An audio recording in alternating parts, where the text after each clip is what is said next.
Donc on continue sur cette histoire et je voulais vraiment revenir sur des histoires de timing. Donc si vous vous souvenez, donc ça c'est le tableau qui est dans votre cours, enfin dans votre résumé de cours sur l'algorithmique, si vous l'avez lu. Donc la semaine dernière, on avait vu, si vous vous souvenez, la notation de Landau, d'accord, avec le grand état.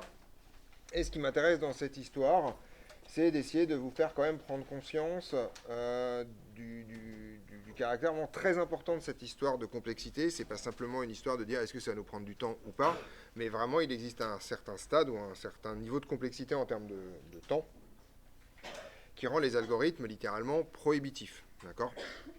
Ou au contraire, des algorithmes suffisamment optimisés pour qu'on puisse passer à un nombre de données beaucoup plus élevé en faisant des choses simples. Donc, une des applications que vous connaissez de ça, qu'on va revoir ensemble, c'est par exemple, vous savez chercher tous et tous dans un dictionnaire, et je pense que si je vous donne un dictionnaire et je vous dis trouver ce mot, même que vous le connaissiez ou vous le connaissiez pas, c'est pas très très grave, ça vous prend en général moins de 30 secondes de trouver le mot. Sachant que par ailleurs, il y a 40 000 mots dans un dictionnaire français normal, et que donc vous savez que c'est pas en complexité linéaire. Vous ne tapez pas l'intégralité des mots du dictionnaire pour trouver le mot qui fait de ça. Sinon, c'est vous avez raté un truc à l'école, quand même, globalement. En fait, vous utilisez un algorithme qu'on appelle l'algorithme de recherche par dichotomie, qui est en fait un logarithme népérien de n, d'accord. Et vous allez voir que ça change considérablement les complexités. Donc, ce qui m'intéresse ici, ça c'est vraiment un point de vue plutôt de physicien sur le sujet, mais vraiment de mettre du temps dans cette histoire. Donc l'idée est la chose suivante, c'est un calcul que j'ai fait il y a assez longtemps, donc j'ai considéré qu'une opération prend 10 nanosecondes. D'accord, donc grosso modo que une opération c'est 10 appels au processeur à 1 GHz. D'accord, ces histoires-là, bon, pourquoi pas, c'est pas très intéressant. Je vous rappelle par ailleurs qu'il existe une loi qu'on appelle la loi de Moore qui vous raconte que grosso modo, ce truc-là, ce temps est divisé par un facteur 2 tous les 18 mois. D'accord, à peu de choses près. C'est ça qu'on raconte. En fait, la puissance informatique des ordinateurs est divisée par 2 tous les 18 mois. C'est une loi, c'est une vieille loi qui est des années 70 d'un mec qui s'appelle Moore, qui venait d'IBM, qui a fait un truc comme ça un peu au doigt mouillé. Et il s'avère que ça marche de façon relativement impressionnante. Donc la puissance des ordinateurs augmente de façon géométrique avec le temps. Ce qui d'ailleurs est une des raisons pour lesquelles vous pouvez faire énormément de choses avec un téléphone portable, pour lesquelles avant il fallait littéralement un immeuble. Quand même. Dire faire du montage vidéo aujourd'hui avec un portable, c'est quelque chose qui est possible. À la fin des années 60, faire du montage vidéo, il fallait un immeuble rempli d'ordinateurs. C'est pas très compliqué. Ce qui est plus compliqué à mettre dans sa poche, que le caractère immeuble portable et un truc un peu pas très utilisé. Donc, ça c'est quelque chose d'être trop jeune pour vous en rendre compte, mais c'est vraiment impressionnant. Enfin, je peux vous donner des chiffres sur les évolutions, hein. Moi, par exemple, mon premier ordinateur, il y avait 256 mégas de disque dur. C'était ouf. Et la RAM, c'était pareil, c'était 256 mégas de RAM. Aujourd'hui, vous mettez 256 mégas de RAM dans un ordinateur, vous ne l'allumez pas. C'est pas compliqué. Le truc meurt instantanément. Et en fait, je vous dis des bêtises, mon premier ordinateur, qui était un Amstrad, pardon, quand même, ça n'avait pas de disque dur, et on avait des disquettes de 128 kilos de chaque côté, sur deux faces. On pouvait mettre des dizaines de jeux sur le sujet. 128 kilo-octets quand même. Aujourd'hui, vous ouvrez un fichier Word, vous ne mettez rien dedans, vous l'enregistrez, ça fait un méga.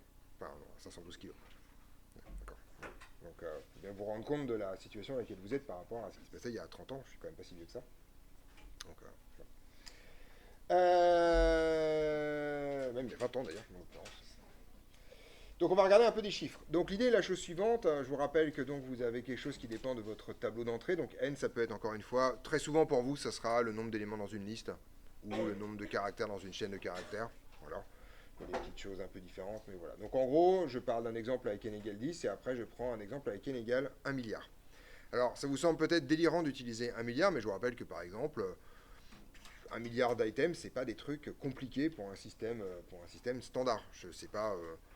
Vous imaginez vous prenez un site comme Reddit par exemple. Je suppose que vous connaissez Reddit. Voilà. Vous imaginez le nombre de messages qu'il y a dedans.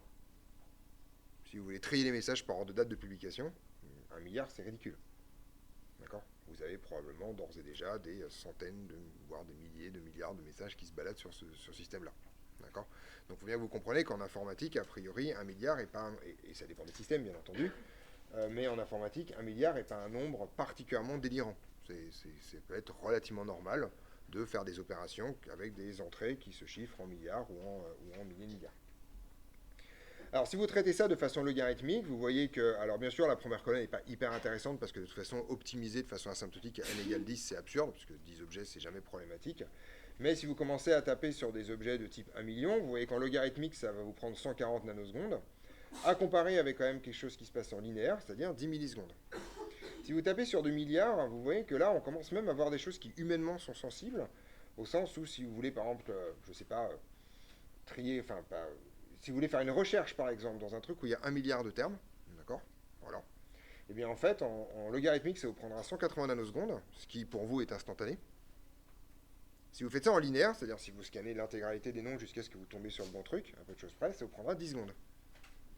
Alors je vous rappelle quand même, 10 secondes, ça vous semble très court probablement, mais je vous rappelle que pour vous, en tant qu'utilisateur, si une page web met plus de 5 secondes à se charger, en général, vous la fermez. D'accord? 5 secondes pour une page web, c'est extrêmement long. D'accord? En termes de réponse informatique, vous n'êtes pas habitué à ce qu'un truc mette plusieurs secondes à se charger. 5 secondes, c'est très long. 10 secondes, c'est mort. Si vous êtes en linéarythmique ou en linéaro-logarithmique, d'accord, c'est-à-dire en fait les méthodes de tri standard, vous êtes à 3 minutes déjà. C'est beaucoup. Et en fait, ce qui m'intéresse surtout, donc en gros, moi, ces trois complexités-là, logarithmique, linéaire et linéaro-logarithmique, c'est ce que j'appelle les complexités descentes. Autrement dit, les trucs où vous avez des algorithmes qui marchent avec des temps acceptables. Parce que dès que vous passez au stade du dessus, vous voyez ce que ça fait en quadratique. La même chose. Alors là, on en parlera beaucoup en janvier, mais ça, c'est le truc typique des méthodes de tri. Une méthode de tri optimisée, c'est en n log de n, c'est-à-dire vous prenez une liste d'1 milliard de termes et vous voulez la trier, d'accord, du plus petit au plus grand. Bon, bah ça, si vous avez 1 milliard de termes et que vous prenez l'algorithme de tri le plus optimal, ça vous prend 3 minutes. Si vous prenez l'algorithme de tri naïf, il y a plein d'algorithmes de tri naïfs, le plus naïf c'est de prendre le plus petit élément, de le mettre au début, puis ensuite de rechercher à nouveau le plus petit élément, puis de le coller au début, puis etc. etc. D'accord. Ça c'est une complexité en n carré. Pour une raison très simple, c'est qu'en fait vous faites à chaque fois n, puis ensuite n-1, puis n-2, vous faites la somme de ces trucs-là, et ça vous donne des sommes des cas, donc ça vous donne un truc en n carré. Et bien en fait, ce truc-là vous prend 3 siècles quand même. Alors, s'impatienter au bout de 3 minutes, on peut considérer que c'est plutôt un trait d'esprit. S'impatienter au bout de 3 siècles, bon, on comprend un peu quoi. D'accord. Vous pouvez attendre le bus 3 minutes, 3 siècles, c'est compliqué. D'accord. Alors bien entendu, pour des... Donc déjà, une complexité quadratique et une complexité peu acceptable en fait, dès que les données deviennent un peu grosses. Même 1 million, 3 heures, c'est quand même énorme. Enfin, tu vois, vous imaginez, si vous êtes facile une machine, je sais pas, vous cherchez par exemple vous voulez aller, j'en sais rien, à Lyon, vous voulez connaître le trajet pour aller à Lyon à partir d'ici. Enfin, si votre algorithme, il met 3 heures à vous donner le résultat, vaut mieux que vous sortiez une carte papier et puis que vous fassiez au moins, là pour le coup, quasiment la totalité du trajet. D'accord. Avant que la machine dise ah mais en fait c'était par là qu'il fallait aller. D'accord. Voilà. Donc en gros c'est vraiment, il faut bien que vous vous rendiez compte que même pour des chiffres pas très très élevés, les algorithmes quadratiques commencent à devenir déjà extrêmement problématiques. Il y a des algorithmes qui sont quadratiques de façon incompressible. Par exemple, calculer le déterminant d'une matrice. Ou la diagonaliser, d'accord, ce genre de conneries. Ça, c'est en n carré. Résoudre un système de n équations n inconnues, par exemple, c'est en n carré. Il n'y a pas de méthode plus optimisée que ça. D'où le... Bah, on résout rarement un système de 10 puissance 6 inconnu, 10 puissance 6 équations. On est d'accord, voilà, c'est des trucs pénibles. Mais retenez déjà que n carré, c'est pas terrible. Et que donc, quand moi je vous mets sur vos copies gourmand, parce que vous êtes passé d'un algorithme qui devrait être linéaire à un algorithme qui est en n carré, c'est ça dont on parle. On parle vraiment de multiplication par des facteurs énormes dès que vous avez des données un peu grosses. On est au clair là-dessus? Donc vraiment, là, à partir d'aujourd'hui, il va falloir que vous ayez une attention extrêmement forte sur en fait la non-gourmandise de vos algorithmes, autrement dit le fait qu'ils aient une complexité temporelle asymptotique pas complètement dégueulasse par rapport à ce qu'on attend. Ouais. Sur l'algorithme de tri dont vous parliez tout à l'heure, il aurait fallu faire quoi du coup Euclide. Non, ah, l'algorithme de tri. Il y a plein de façons de faire. Le meilleur algorithme en termes de temps, c'est le partition fusion. Donc en gros, tu prends ta liste, tu la décomposes en plein de petits bouts. En fait, grosso modo, tu mets tes éléments comme ça. Et ensuite, tu les prends paire par paire et tu tries les paires. Et ensuite, une fois que tu as tes paires triées, tu choisis pour faire l'élément. Donc là, après, tu vois que tu as des paires de 2 éléments, enfin, tu as des trucs à 2 paires. Ensuite, pour faire les éléments à 4, tu vas prendre à chaque fois le premier de la liste, le plus petit, tu vas comparer les choses. Voilà. Et ça s'appelle une stratégie divisée pour mieux régner. Et en fait, ça veut dire que ça, c'est en n log de n. C'est pas celui qui est utilisé parce que un des énormes problèmes de cet algorithme-là, si vous le faites par exemple pour créer une bibliothèque par exemple, c'est qu'à un moment donné, vous devez avoir tous vos bouquins par terre. Et donc, c'est un algorithme qui est extrêmement gourmand en termes de complexité spatiale, puisque ça demande à un moment donné de faire n listes, n singletons. Donc, c'est très gourmand. Et donc, en gros, ce qu'on utilise comme algorithme, c'est. On va tous les voir, les méthodes de tri, de toute façon. C'est ce qu'on appelle le tri rapide qui est en n log de n en moyenne. Donc, en gros, le tri rapide, c'est un tri un peu bizarre. Tu choisis, tu prends l'élément du milieu et tu vas, grosso modo, regarder dans la première moitié de ta liste tous les éléments qui sont plus grands et tu vas en fait les permuter de l'autre côté. Et en gros, à l'arrivée, ta liste, elle va être bizarrement triée. En fait, tous les éléments qui sont plus petits que le pivot, c'est le terme milieu, c'est ce qu'on appelle le pivot. Tous les éléments plus petits que le pivot vont être de ce côté-là et tous les éléments plus grands vont être de l'autre côté. Mais ils ne sont pas triés entre eux. Et ensuite, pour chacune de ces deux éléments, tu reprends un milieu et tu refais ça. Ça s'appelle le quicksort. Et c'est pas simple de prouver qu'il est en n log de n statistiquement. Parce que dans le pire des cas, en fait, en partie, si ta liste est triée à l'envers, il est en n carré. Parce que tu dois, tu dois tout bouger. Mais ça fait partie des trucs un peu. C'est un peu rigolo, quoi. Voilà, c'est ce que veut les quicksort. On va tous les voir, ils sont tous au programme, les méthodes de tri, de toute façon. Donc, voilà. Alors, donc n carré c'est déjà beaucoup, et vous remarquez qu'en fait j'ai laissé des trous tout simplement parce que quand je vais commencer à m'intéresser aux deux complexités qui sont là pour le coup vraiment inacceptables, c'est la combinaison 2 puissance n et la combinaison n factorielle. Vous voyez que là je m'arrête à 1000. Si vous avez une complexité exponentielle avec un 1000 termes, alors 1000 termes c'est que dalle, hein, je sais pas, l'ensemble des élèves de ce lycée par exemple, à peu de choses près. C'est ça dont on parle. Donc si vous avez, imaginons par exemple, je sais pas, moi je vais aller rendre visite à tous les élèves de cet établissement et j'essaie de trouver le chemin le plus court entre leurs diverses adresses et je fais l'algorithme naïf en me disant bon bah j'ai n choix au début, puis ensuite j'ai n-1 choix, puis ensuite j'ai n-2 choix et donc comme chose, donc là je suis en n factoriel, d'accord, voilà. Ou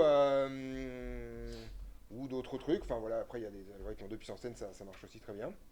Vous voyez que là, en 2 puissance n, je suis à 10 puissance 283 siècles, quoi. D'accord. Je vous rappelle que l'âge de l'univers, c'est pas ça, quoi. D'accord. Voilà.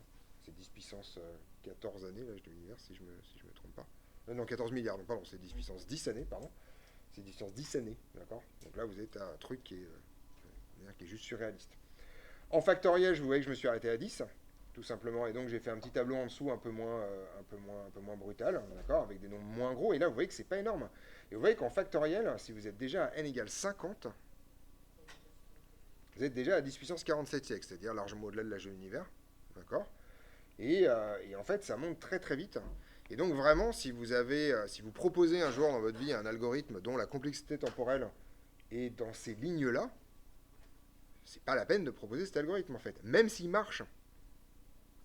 Parce qu'un truc qui marche au bout de 10 puissance 47 siècles, tout le monde s'en fout. Vraiment, tout le monde s'en fout. Hein. D'accord. Donc en gros, ça c'est un truc vraiment important. C'est pas le truc dont je vais vous convaincre avec ce tableau, c'est que le fait d'optimiser la complexité temporelle, c'est pas uniquement une histoire de coquetterie pour gratter 3 secondes à la fin. D'accord. C'est en l'occurrence passer d'un algorithme qui prend un temps humainement acceptable, quelques minutes, voire quelques heures. Hein, c'est pas un algorithme qui tourne pendant même peut-être un mois ou 10 mois ou un an. Ça dépend des algos, ça dépend de ce que vous faites. C'est pas des algos délirants. C'est humainement acceptable, ça dépend de ce que vous faites. Mais globalement, par contre, un algorithme qui tourne en 3 siècles, c'est pas humainement acceptable. D'accord. Vous n'êtes même pas sûr qu'il y aura quelqu'un pour lire le résultat dans 3 siècles. Je parle même pas d'une coupure d'électricité au milieu ou une connerie comme ça, d'accord. Voilà. Donc, par contre, des manips qui durent un an, ça existe. Hein. Je peux vous en parler. Il y a une manip qui a été faite il y a une dizaine d'années justement sur le Sudoku. Donc, vous connaissez le Sudoku. Voilà, ce jeu. Voilà, bon. Il s'avère en fait qu'on peut prouver qu'en fait, on se rend compte, on peut prouver que si vous avez 17 renseignements initiaux, en fait, vous avez une unicité de la solution. D'accord. En fait, en gros, plus vous enlevez de renseignements au départ, plus la grille est difficile, mais ça, c'est pas la question. C'est qu'en fait, au bout d'un certain temps, plus vous avez la possibilité d'avoir des grilles en fait, plusieurs grilles solutions. Vous êtes d'accord que, grosso modo, si je mets aucun renseignement initial, bah, vous avez une grille solution qui est triviale, mais en fait, vous en avez plein. Et donc, en fait, il y a des gens qui se sont posé la question. Donc, c'est extrêmement difficile. En fait, on n'a pas de preuves mathématiques, à ma connaissance, en tout cas. Par contre, ce qu'ils ont fait, c'est qu'ils se sont dit, bah, on va faire un truc très con. On va générer toutes les grilles possibles avec 16 renseignements au départ. on va les faire résoudre par une machine. Et ensuite, on va regarder si la machine trouve plusieurs solutions ou pas. Donc on va essayer toutes les solutions possibles, et on va vérifier s'il y en a plusieurs. Donc c'est pas exactement faire résoudre, c'est essayer toutes les solutions possibles, voir s'il y en a deux qui marchent. D'accord. Donc en gros, ça c'est des complexités de ce genre de délire. Hein. D'accord. Parce que c'est des permutations. Donc en gros, avant, il y a un gros travail de maths en particulier. Toutes les grilles ne sont pas autonomes. C'est-à-dire que par exemple, vous savez que si vous permutez deux lignes, par exemple la première et la deuxième ligne, si vous les permutez, c'est la même grille en fait. D'accord. Enfin, c'est les mêmes solutions. Enfin, en tout cas, elles se déduisent l'une de l'autre. Pareil, si vous permettez des blocs de lignes comme ça, ou si vous permettez des blocs de colonnes. Donc il y a plein de permutations comme ça, ce qui fait que grosso modo, vous pouvez réduire de façon considérable le nombre de combinaisons possibles initiales déjà. Et ensuite, donc vous faites ça. Et la manip a duré un an. L'algo, quoi. 100 ans. Jusqu'à ce que l'algo vomisse un truc pas du tout sympa, c'est que l'algo a dit j'ai pas trouvé de truc où il y avait deux solutions. Ce qui est la pire des choses parce que quand vous avez un théorème, c'est hyper facile de trouver qu'il est faux parce que vous avez un contre-exemple. Mais donc là maintenant, ils sont en train, à ma connaissance, de vérifier que leur algo on n'a pas oublié parce que pénible cette histoire, d'accord. Voilà. Donc ça existe des manips qui durent un an, des choses comme ça, mais vous voyez, vous faites pas ça tous les jours en particulier, vous faites pas ça dans votre vie quotidienne, d'accord. Si vous avez n'importe quelle opération, que ce soit un téléchargement, une requête, quelque chose comme ça qui dure un siècle, enfin qui dure un an, bah, à un moment donné, vous n'allez pas la faire. On est d'accord là-dessus. Petite remarque pour ceux que la cryptosécurité intéresse. Les algorithmes de sécurité bancaire sont faits pour avoir des complexités qui résistent à la loi de Moore. C'est-à-dire, en gros, il faut qu'ils restent inacceptables, y compris en prenant en compte les progrès technologiques avec une suite géométrique, donc de quasiment raison 2 tous les ans, quoi. D'accord.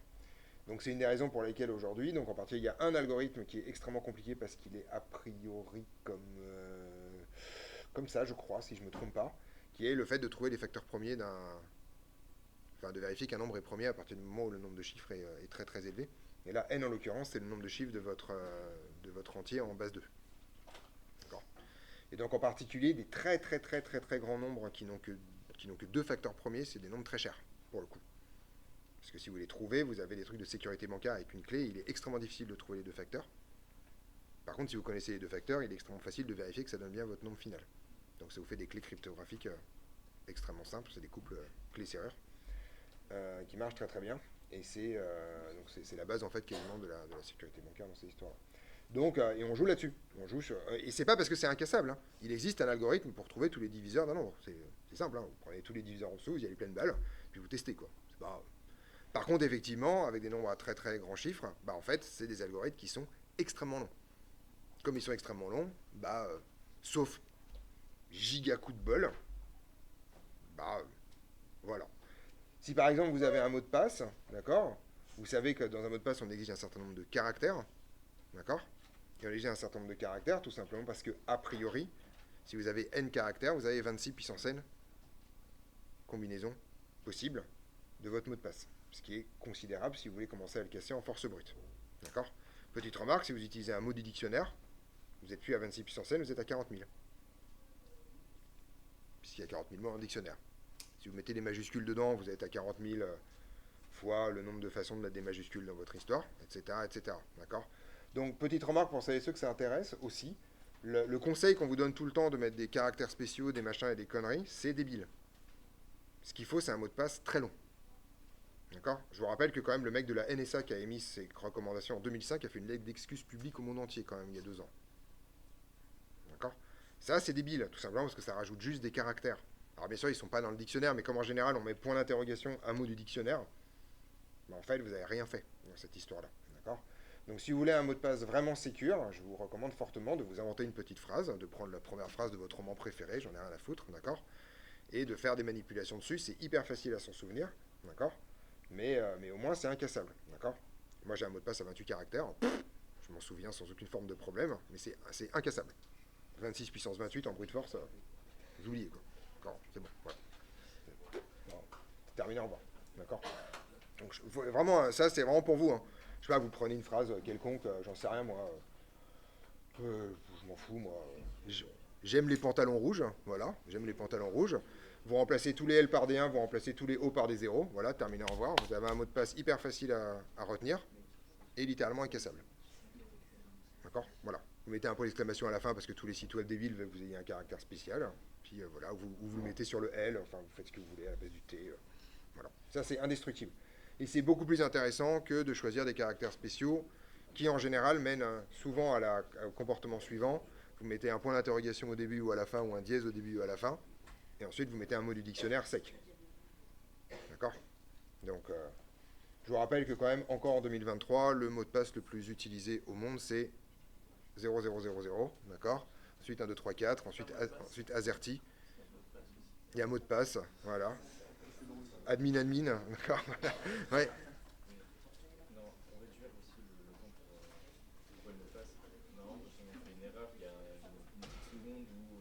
Oui, en fait, le brute force casse le truc. Mais en fait, tu fais pas ça. Si tu veux trouver, alors, si tu veux casser un mot de passe, tu fais jamais en brute force sur le site web en tant que tel déjà. Donc déjà, tu essaies de trouver une faille de sécurité qui te permet d'interroger la database en direct. Voilà, ça c'est la première chose. En général, ce qui se passe, c'est que les databases elles leak, et donc en gros, toi, tu vas avoir l'encryptage des mots de passe. Et donc, tu vas essayer des mots de passe sur cet encryptage-là. D'accord? Donc en gros, ce qu'il faut, c'est avoir accès à la base de données en direct. La brute force sur un formulaire, c'est mort. C'est sûr que si tu as 5 secondes d'attente, à chaque fois, c'est la protection de base pour les jeux vidéo, par exemple. Tu te gourdes de mot de passe, tu as 5 secondes d'attente, c'est punition. Voilà. Donc, avec 5 secondes entre chaque essai, même si tu as 40 000 essais, si tu veux, tu vas pas le faire, quoi. Donc, en général, ce qui se passe, c'est qu'il y a du leaking, d'accord? Et donc, souvent, tu vas avoir un problème de ça. Il s'avère qu'en partie des vieilles bases de données qui travaillaient avec de l'encryption de type MD5, aujourd'hui, il y a des dictionnaires de MD5. C'est-à-dire qu'en gros, tu aspires une base de données, tu vois les mots de passe encryptés et tu peux remettre ça dans l'autre sens. Et comme c'est bijectif, bah, tu retrouves les mots de passe. Il y a des dictionnaires aujourd'hui du MD5. Voilà. Sachant que par ailleurs, quand même, pour vous rassurer, voler le mot de passe de quelqu'un consiste extrêmement souvent à lui demander son mot de passe, et à ce qu'il te le donne. C'est 90% du leak. Hein. La sécurité Internet, c'est pas Internet le problème, c'est les gens. D'accord? Donc en gros, on va... pour ceux parmi vous qui font par exemple des jeux vidéo, voilà, vous êtes dans un jeu vidéo, vous avez envie d'argent, vous trouvez un gold seller, vous allez vous connecter sur son site web avec votre login et votre mot de passe qui sont le même que dans le jeu vidéo parce que forcément vous êtes dans le même monde et vous faites piller votre compte derrière par le susdit gold seller qui a récupéré votre login et votre mot de passe sans aucune forme de problème. C'est à ça que ça sert hein, par ailleurs. Les gold sellers ne font pas d'argent avec leur vente d'items. Ils font de l'argent avec le pillage des comptes qu'ils ont eux-mêmes alimentés. Juste pour information quand même. Voilà. Donc, etc., etc. Le simple fait d'utiliser le même mot de passe sur tous les sites, par exemple, c'est comme ça que ça marche. C'est-à-dire que, bien sûr, on va piquer votre mot de passe sur scrabble.com, donc vous n'en avez rien à foutre, sauf que c'est le même mot de passe que vous utilisez sur votre banque, et là, vous en avez un peu moins rien à foutre, par exemple. Voilà. Donc, fin de la parenthèse sur les mots de passe. La recommandation, par contre, d'utiliser un mot de passe par site web est une bonne recommandation. Par contre... on peut faire des mots de passe. Moi, je fais des mots de passe dynamiques en fonction du IM caractère de l'adresse du site, en fait. Mais bon, voilà. C'est un classique. Après, il y a les vôtres. Moi, je sais, j'ai des doutes sur la sécurité du truc parce que si quelqu'un a le mot de passe de ton coffre-fort, c'est d'une violence sans nom pour le coup. Hein. Tu regardes, tu vas sur Chrome, par exemple, qui enregistre tous tes mots de passe. Les mots de passe sont enregistrés en clair. Hein. Tu vas dans les paramètres de Chrome, tu dis ah j'ai oublié mon mot de passe, tu recherches le site web par adresse et tu as les mots de passe qui sont écrits en clair. La seule chose qu'on te demande, c'est ton password Windows en fait. Voilà. Moi par exemple, comme c'est pas empreinte digitale, quelqu'un qui me coupe le doigt, il a accès à tous mes mots de passe quoi. Non, ne me coupez pas les doigts pour avoir les DS, c'est bon. Vous avez juste qu'à me menacer, je vous les donnerai. Il n'y a pas de problème. Voilà, d'accord. On est d'accord là-dessus ? Donc fin de la parenthèse sur cette histoire de mot de passe. Et donc ce qui m'intéresse pour la fin, c'est que vous connaissiez ça. Donc comme c'est écrit dans votre fiche, je ne le fais pas par écrit, d'accord? Mais ça, je vous demande de connaître ce genre de truc par cœur. On va en discuter abondamment pour comprendre ce truc-là. Alors, ce que vous êtes censé connaître par cœur, c'est ces trucs-là. Pardon, ces trucs-là. C'est pas le même truc. Alors, si vous avez une liste ou une chaîne de caractères et que vous allez lire l'élément directement par la nomenclature avec des crochets, d'accord? L23, L24, le dernier, etc., etc., ou que vous allez le modifier. Ça, c'est de complexité 1. C'est en temps constant. Donc ça, c'est absolument prodigieux. C'est une raison pour laquelle la liste, ça marche extrêmement bien. C'est que c'est pas une pile. Donc en gros, si vous voulez connaître la valeur du 7e élément, vous n'avez pas besoin de vous coltiner la valeur des 6 éléments précédents. Vous pouvez aller directement au 7e élément, tant en modification qu'en lecture. Donc ça, c'est extrêmement important parce que ça change énormément de choses. Si vous rajoutez un élément en fin de liste, c'est de complexité 1. Ça ne dépend pas de la taille de la liste. C'est juste Sproch. D'accord? Donc ça, c'est extrêmement important. Par contre, si vous rajoutez un élément au milieu de la liste, ça, c'est de complexité la taille de la liste. Parce que vous devez recréer l'intégralité de la liste après. Donc ça, c'est vraiment l'idée de... C'est structuré comme ce qu'on appelle une pile, comme une pile d'assiettes. Vous savez que c'est plus facile de poser une assiette en haut que de l'insérer au milieu. D'accord? L'insérer au milieu, théoriquement, si vous imaginez que vous n'avez qu'une seule main, bah c'est... Ping, vous remettez, d'accord? Et donc, grosso modo, c'est de complexité n. Donc, grosso modo, toutes les actions en fin de liste, que ce soit ajouter un élément ou retirer un élément, c'est de complexité 1. D'accord? Ça compte comme une opération élémentaire. Donc, rajouter un élément à la fin, c'est 1. Retirer un élément à la fin d'une liste, c'est 1. Petite remarque, ça ne marche pas sur une chaîne de caractères, parce qu'une chaîne de caractères est un objet non mutable. Si vous voulez comprendre ce truc-là, je vous renvoie vraiment, je vous incite vraiment à relire pendant les vacances votre premier poly de l'année sur les objets mutables, les objets non mutables, ce qu'on peut modifier, etc., etc. Alors, ensuite, on passe aux trucs qui sont linéaires. Si vous concaténez deux listes, d'accord, prenez une liste de taille N1 et une liste de taille N2, la complexité de ça, c'est N1 plus N2. Parce que, grosso modo, vous réécrivez l'intégralité des éléments. Et donc, grosso modo, ça vous prend autant de temps qu'il y a d'éléments. Pose-moi ta question. C'est bon. Qu'est-ce que j'ai d'autre? Donc, tout ce qu'on va voir après. Donc, ces algorithmes-là, on les verra ensemble de toute façon, mais je vous les donne. Trouver le maximum d'une liste. À votre avis, il faut faire quoi pour trouver le maximum d'une liste? Ouais. Il faut regarder tous les éléments de la liste. Vous n'avez aucune forme de choix. On est d'accord? Donc, c'est de complexité. N, d'accord? Si N s'appelle la taille de la liste, c'est de la complexité en grand état de N. D'accord? Vous devez continuer de liste.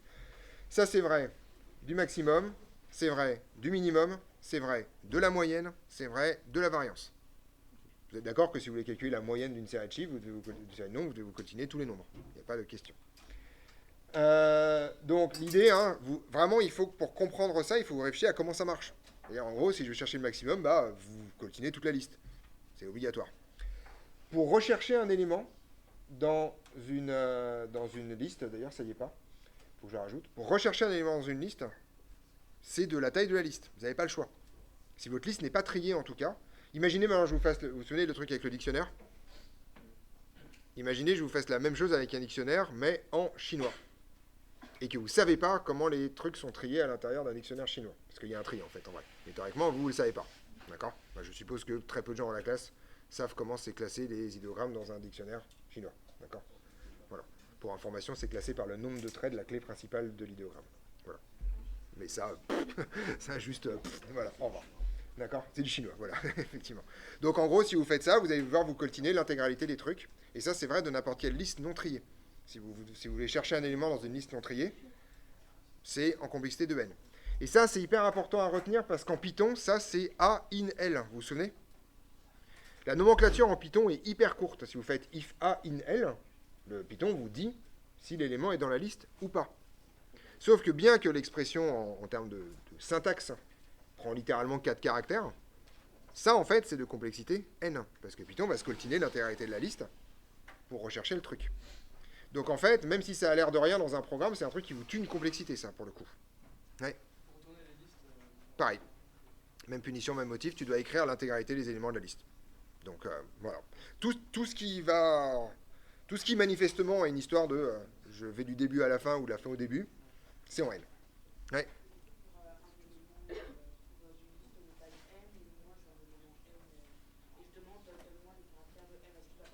Non, justement, c'est ce qu'on a dit au départ, la lecture d'un élément à une position donnée, c'est en temps constant. Pareil. Pareil. Donc ça, c'est en 0, enfin c'est en 1. Donc ensuite, ce qu'on va considérer à chaque fois, c'est que toutes les opérations élémentaires, addition, multiplication, affectation, AND, OR, les booléens, tout ça c'est du grand état de 1. Donc ça compte pour 1 dans les calculs. En fait, ça c'est la partie simple, et ensuite vous avez la boucle for. Donc une boucle for, c'est pas extrêmement compliqué, ça demande n fois ce que vous faites à l'intérieur. On est d'accord là-dessus? Donc imaginez vous parcourez une liste de n termes, et qu'à l'intérieur vous faites un truc qui est de complexité 1 à la louche, ben, ça vous donnera au total une complexité de n. Si vous parcourez 2 fois la même liste, ça vous donne une complexité de combien? Si vous faites for i in list et ensuite for j dans la liste, ça vous donne une complexité en n carré, parce que dans la première boucle for que vous faites n fois, vous allez faire en fait n fois la chose, donc ça vous donne une complexité en n carré. Faites attention, ça c'est vrai de boucle for imbriquée. Si vous avez une boucle for puis une autre boucle for, ce sera en 2n, donc en n. On est au clair là-dessus? Donc en gros, évaluer la complexité d'une boucle for, alors là c'est la formule compliquée. Si grosso modo k dépend, la complexité dépend du nombre, vous allez avoir une somme. Mais je vous rappelle que théoriquement, on n'élabore pas les complexités de façon subtile. Donc vous savez par exemple que la somme de k égale 1 à n des k, c'est une formule genre n facteur de n-1 ou de n plus 1 divisé par 2. Mais ça on s'en fout en fait, parce que ça fait n carré. Vous êtes d'accord que n fois n-1 sur 2, ça c'est un grand état de n carré. Le 2 on s'en fout, le moins n on s'en fout, d'accord, on dégage tout ça. Donc dans le principe, c'est pas l'idée est par exemple que vous fassiez des calculs hyper subtils sur des sommes, etc., mais juste de voir au doigt mouillé comment ce truc-là va se comporter quand n devient grand. Donc vraiment, on ne vous demandera pas de faire des trucs subtils. C'est la somme pour moi, en informatique en tout cas, la somme de k égale 1 à n des k, c'est en grand état de n carré. D'accord? Voilà, même de k égale 2 à n, même de k égale 5 à n, même de k égale 1 à n plus 7, on s'en fout ça, d'accord? Ça c'est en grand état de n carré. Pour les boucles while, bah ça s'appelle l'applet. C'est l'applet parce que, en fait, factuellement, vous savez pas, si vous utilisez une boucle while en général, c'est que vous savez pas combien de temps cette boucle while va s'exécuter. Donc, il y a des fois où c'est simple. Par exemple, la recherche par dichotomie, vous connaissez la dichotomie. Vous réduisez votre champ d'action à 1. Donc là, vous savez que, grosso modo, vous allez diviser la taille de votre liste par 2. Donc le nombre d'étapes, il est tel que 2 puissance n, c'est la taille de votre liste, tout le fait que ce soit en log. Par contre, pour l'algorithme de Kleene, vous savez pas trop, en fait, quand est-ce que vous allez tomber sur 0. Le nombre de fois que vous allez devoir diviser pour tout d'un coup tomber sur un reste nul. C'est pas un truc qui est prévisible dès le départ, a priori ça. Donc par exemple, trouver la complexité de l'algorithme de Kleene, c'est extrêmement compliqué, parce que ça va être extrêmement dépendant des valeurs de A et de B. Vous avez remarqué que s'ils sont premiers entre eux, par exemple, ça fait une étape. Chpoum. On est d'accord? Si A et B sont premiers entre eux, ça se fait en une étape. Si par contre B divise A, en fait, le nombre d'étapes, c'est le nombre de fois que B divise A. Le temps que vous tombez sur un reste nul à l'arrivée. Donc ça, c'est très long. Enfin, voilà. C'est con. Autrement dit, vous prenez, je sais pas, genre 2023 et 2, probablement ça va être quasiment instantané. 2024 et 2, ça va être 10, quoi. Enfin, ça va être... on se parle. 2048, pardon. 2024 ou 2048, comme vous voulez. On est d'accord sur ce sujet-là? Donc, pendant les vacances, j'en profite pour vous donner un aperçu de votre travail pendant les vacances. Pendant les vacances, je vous enverrai une feuille pour vous entraîner sur de la complexité, avec des problèmes complètement... soit des algorithmes écrits en Python, soit des algorithmes écrits en pseudocode, ou machin chose, d'accord? Pour vous entraîner à évaluer les choses, d'accord? Ce sera une planche qui sera automatiquement corrigée, d'accord? L'idée, c'est que vous alliez un peu vite, j'ai pas envie de passer du temps en TD sur le sujet, d'accord? Donc vous bossez. Je vous rappelle que vous avez un DS d'informatique à la rentrée, et que donc c'est au programme. Pour jeudi, oui. Tout du 1er septembre jusqu'au 19 décembre, 10h48. Voilà. Tout simplement parce que pour le coup, l'informatique, c'est une discipline cumulative. Donc, je peux pas dire, ah non, mais attendez, on enlève les boucles for, les variables, les boucles while, et on fait un truc. Moi, je sais pas faire du Python sans ça. Donc pour l'instant, vous n'avez pas vu de choses spécifiques. La planche d'exercice, vous savez, la grosse planche d'exo sur les boucles, je sais que ça fait plusieurs semaines que je vous raconte ça, mais vraiment, ça, c'est une planche qu'on va vraiment mettre de côté. Et il faut vraiment que vous la maîtrisiez à fond, que vous reveniez sur l'exercice. Le but du jeu est pas forcément que vous fassiez tous les exercices, en particulier les derniers qui peuvent être relativement difficiles, mais qu'en particulier tous les exercices de base, et les premiers problèmes en tout cas, soient faits et que vraiment ce soit des choses extrêmement simples. À la rentrée, on révisera tout ça sur un certain nombre d'algorithmes itératifs. Enfin, non, je vais faire la récursivité d'abord. Donc je ferai la récursivité d'abord. Et ensuite, ce qu'on va faire, c'est qu'on va avoir plusieurs cours sur les algorithmes dont je pense qu'il est impératif que vous les connaissiez par cœur. Donc il va y avoir bien sûr les méthodes de tri, mais il va y avoir aussi des algorithmes plus simples comme recherche du maximum, recherche du minimum, etc., d'accord, qui sont des choses sur lesquelles vous devez être sur l'autoroute quand vous tombez dessus. Oui. La méthode de l'air ne sera... Ah, c'est une question intéressante ça. Non, non, mais ça, c'est une question intéressante. Mais par contre, je réponds pas à cette question tout de suite. Parce que si je vais mettre la méthode de l'air en DS, il faut que je fasse un DS de 2 heures. Tu vois, parce que ça commence à prendre de la place. J'y réfléchis pendant les vacances, je vous dis ça. Voilà. Mais je pense que ça peut être intéressant que vous, à un moment donné, que vous soyez obligé de bosser ce truc-là. Oui. Oui, oui, oui, j'ai entendu non, surtout pour les vacances de Noël. Pour que vous aurez à peu près tout samedi, dimanche, allez lundi, si jamais je slack un peu, mais voilà, vous aurez tout. Je doute que vous vous mettiez au travail comme des chiens samedi à 12 heures. Quand même. Mais voilà, mais dans le principe, voilà. Déjà, vous avez vos reprises à faire, donc voilà. Je t'écoute. La complexité de la méthode de l'air, c'est une boucle for, donc c'est n fois le calcul de grand F. Donc si le calcul de grand F est simple, c'est en grand état de n. Voilà, c'est pas, c'est toutes les méthodes de simulation numérique, que ce soit calcul des intégrales, calcul de l'air, tout ça, c'est pas des méthodes, c'est une méthode linéaire. C'est pas expert gourmand, le seul un peu biais, c'est est-ce que c'est compliqué de calculer ta fonction grand F. Très souvent, c'est des multiplications, des additions, un peu de cosinus, une racine, c'est pas des trucs relativement délirants. Ça, c'est pas mortel, ça, pour le coup. Il y a que la résolution d'un système de n équation n inconnue, ça, c'est mortel, pour le coup. Ça, vraiment, ça fait très... C'est incompressible. C'est n carré étape de façon incompressible. Il n'y a rien à faire. Tout simplement parce que tu vas commencer foutu, en fait. À chaque fois, quand au départ, tu en as n, donc tu vas devoir faire n opérations pour avoir un système à n-1 étape. Puis ensuite, n-1 opération. Donc, enfin, voilà, donc à chaque fois, c'est la somme de sur k égale 1 à n des n-k. Donc, c'est du n carré, quoi.